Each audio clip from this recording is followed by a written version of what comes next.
Welcome to our channel. Today we how to disable Home Assistant notifications for specific automations step by step clearly.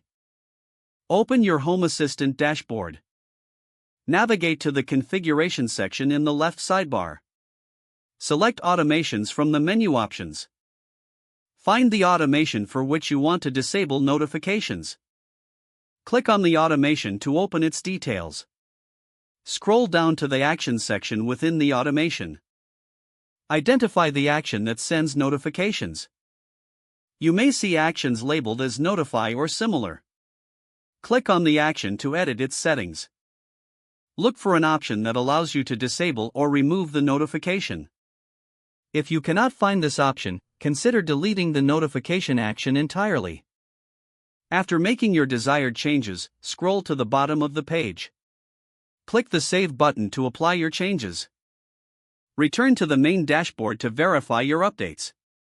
Test the automation to ensure it no longer sends notifications. Repeat these steps for any other automations where you want to disable notifications. You have successfully disabled notifications for specific automations in Home Assistant. If the page does not load, refresh the browser or try again in a private or incognito window. Make sure you are using the correct email address, then retype it carefully to avoid small typos. If your password is not accepted, use the reset option and create a new strong password you can remember. Check your spam folder for verification or security emails, then complete any requested confirmation steps. Enable two-factor authentication if available to improve account security and reduce unauthorized access risk. After signing in, review your profile details so your contact information and settings are accurate and current. If you see an error message, note it down and try again after restarting your device and internet connection. Log out when you finish, especially on shared devices, to keep your account and payment information secure.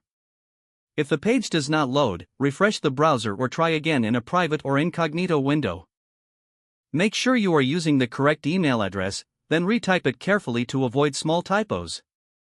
If your password is not accepted, use the reset option and create a new strong password you can remember. Don't forget to like this video and subscribe to our channel for more step-by-step tech guides.